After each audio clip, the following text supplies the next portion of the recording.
The ratio of nuclear density of two nuclei of mass number 27 and 64 will be, और ये हमको option given है 3,4, second option 1,1, third option √3, √4 और fourth option 3 की power 1/3 is to 4 to the power 1/3।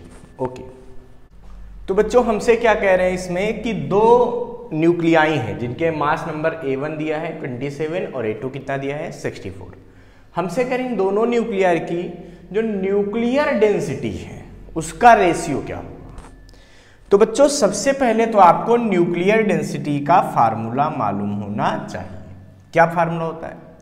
ये होता है बेटा 3m/4πr0 जहां पर जो स्मॉल m है ये होता है एवरेज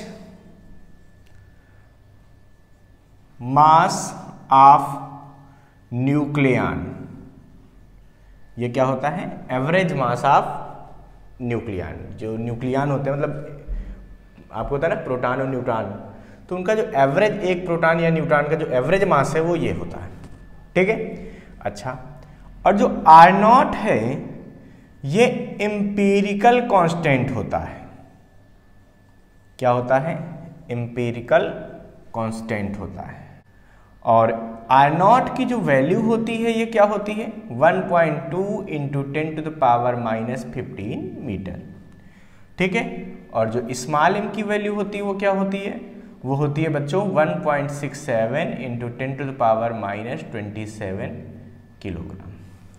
तो अगर मैं सारी वैल्यू यहां पुट करूंगा तो अपने को न्यूक्लियर डेंसिटी की वैल्यू मिल जाएगी, बिल्कुल मिल जाएगी। 3 × m 1.67 10⁻27 अपान 4 पाई की वैल्यू 3.14, R0 की वैल्यू कितनी है? 1.2 10⁻⁻15 का क्यूब।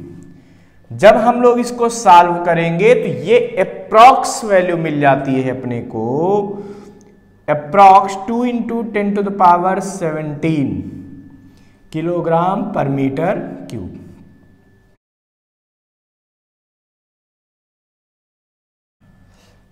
अच्छा, तो बच्चों ये वैल्यू सेम होती है हर न्यूक्लियाई के लिए, चाहे 27 मास नंबर हो या 64 हो। इसका मतलब इन दोनों की न्यूक्लियाई डेंसिटी यही होगी, तो इन दोनों का जो रेशियो आएगा वो हमेशा क्या आएगा बताओ? जब यही डेंसिटी होगी तो ρ1 भी यही होगा 2 × 10⁻17 और ρ2 भी यही होगा 2 × 10⁻17, तो कट जाएंगे दोनों, तो क्या बचेगा? 1। So the ratio of nuclear density will be 1। तो न्यूक्लियर डेंसिटी का जो रेशियो होगा वो 1 होगा हमेशा, चाहे इन दोनों न्यूक्लियस का हो या कुछ और मास नंबर दे दें तो उनका भी न्यूक्लियर डेंसिटी हमेशा यही होगा।